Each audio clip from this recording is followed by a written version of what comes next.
Welcome back my YouTube channel RDS English में आप सभी लोगों का स्वागत है। आज का टॉपिक है प्रोनाउन, यानी कि आज हम लोग को पूरा प्रोनाउन की डिटेल समझ लेना है। अब यहाँ पे सबसे पहले हेडिंग देखते हैं प्रोनाउन का, यानी कि प्रोनाउन। प्रोनाउन का मतलब होता है सर्वनाम। प्रोनाउन का मतलब होता है सर्वनाम। अब यहाँ पे बात करते हैं सर्वनाम का, तो संज्ञा के बदले में जो यूज किया जाता है उसे हम सर्वनाम कहते हैं। अब यहाँ पे इसका डेफिनेशन देख लेते हैं कि a pronoun is the word that use to इन स्टीड ऑफ अ नाउन, यानी कि देखेंगे कि अ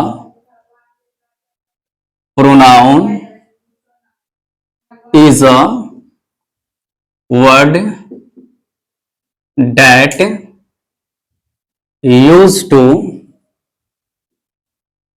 in a stead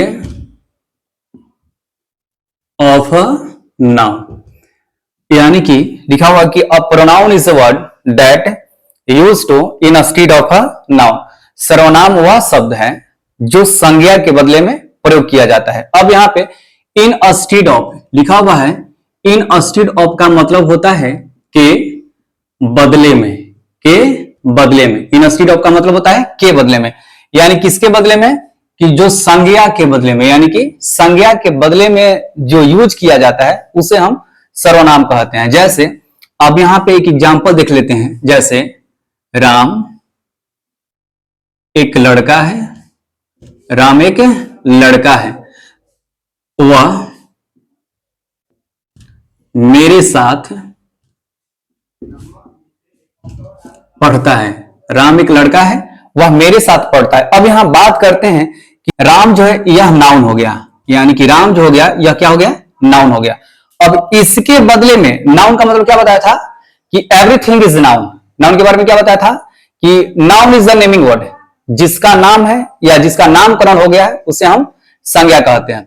अब यहां पे बात करते हैं राम की, तो राम यहां पे नाउन है। राम, इस सेंटेंस को बनाएंगे कि Ram is a boy, Ram is a boy, वह मेरे साथ पढ़ता है। अब यहां पे ध्यान देंगे इन स्टीड ऑफ नाउन, यानी कि जो संज्ञा के बदले में यूज किया जाता है उसे हम सर्वनाम कहते हैं। अब वह मेरे साथ पढ़ता है, कौन मेरे साथ पढ़ता है, तो राम मेरे साथ पढ़ता है। अब राम की रिपीटेशन को रोकने के लिए हम क्या यूज करते हैं, प्रोनाउन। यानी कि एक सेंटेंस में हमेशा याद रखिएगा, गेटिंग द पॉइंट, एक सेंटेंस में एक नाम का यूज मात्र हम एक ही बार करते हैं। जैसे किसी भी व्यक्ति का नाम दे दे, वस्तु का नाम दे दे, स्थान का नाम दे दे, उस व्यक्ति वस्तु स्थान का नाम का यूज जो होता है सिर्फ एक ही बार होता है। अगर उसके बदले में हम प्रोनाउन का यूज करते हैं तो वो अनलिमिटेड बार कर सकते हैं, कोई लिमिटेशन नहीं है। अब यहां पे क्यों, थोड़ा सा ध्यान देंगे, क्यों ये चीज जानना बेहतरीन जरूरी है या बेहतर जरूरी है। किसी भी सेंटेंस में प्रोनाउन का यूज हम बार बार कर सकते हैं, कोई दिक्कत नहीं, लेकिन नाउन का यूज हम एक ही बार कर सकते हैं। क्यों, क्योंकि बार बार नाउन का यूज करने से वाक्य की जो सुंदरता होती है वह बिगड़ जाता है या वाक्य जो है गलत हो जाता है। इसलिए उसके स्थान पे हम प्रोनाउन का यूज करते हैं। जैसे वह मेरे साथ पढ़ता है, कौन मेरे साथ पढ़ता है, राम मेरे साथ पढ़ता है, तो ही रीड्स विद मी, यानी कि वह मेरे साथ पढ़ता है। अब यहां पे बात करते हैं कि उसके पिताजी एक डॉक्टर है। किसके पिताजी डॉक्टर है, तो राम के पिताजी डॉक्टर है, तो क्या करेंगे, उसके पिताजी, his father is a doctor, यानी उसके पिताजी क्या है, एक डॉक्टर है, उसके माताजी एक गृहिणी है। तो यहां पे नाउन का यूज मात्र एक ही बार किया जाता है और प्रोनाउन का जो यूज होता है वह बार बार हम कर सकते हैं, इसमें किसी तरह का दिक्कत नहीं है। अब यहां पे बात करते हैं कि हर प्रोनाउन जो होता है वह किसी नाउन के बदले में ही यूज नहीं होता है।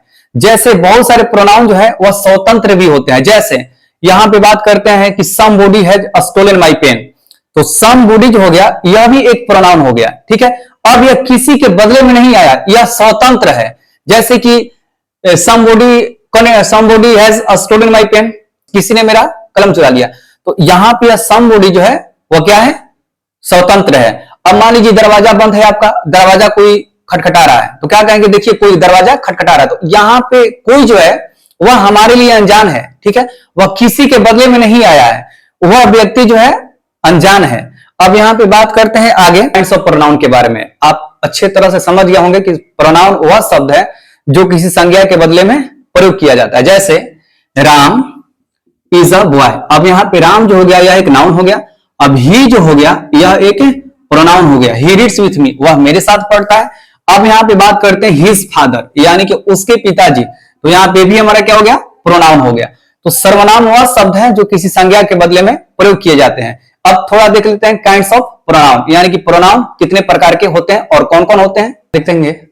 अब यहाँ पे देखते हैं काइंड्स ऑफ प्रोनाउन, यानी कि प्रोनाउन कितने प्रकार के होते हैं। सबसे पहला है पर्सनल प्रोनाउन, व्यक्तिवाचक सर्वनाम। पहला है पर्सनल प्रोनाउन, व्यक्तिवाचक सर्वनाम। दूसरा है पजेसिव प्रोनाउन, अधिकारवाचक सर्वनाम। तीसरा है रिफ्लेक्सिव प्रोनाउन, रिफ्लेक्सिव प्रोनाउन, निजवाचक सर्वनाम। चौथा है इंफैटिक प्रोनाउन, बलदायक सर्वनाम। पांचवा है डेमोन्स्ट्रेटिव प्रोनाउन, संकेतवाचक सर्वनाम, डेमोन्स्ट्रेटिव प्रोनाउन, संकेतवाचक सर्वनाम। 6 है इंडेफिनिट प्रोनाउन, अनिश्चयवाचक सर्वनाम। डिस्ट्रीब्यूटिव प्रोनाउन, व्यष्टिवाचक सर्वनाम। 8 नंबर है रेसिप्रोकल प्रोनाउन, परस्पर बोधक सर्वनाम।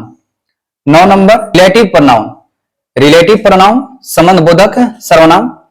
10वां नंबर है इंट्रोगेटिव प्रोनाउन, प्रश्नवाचक सर्वनाम।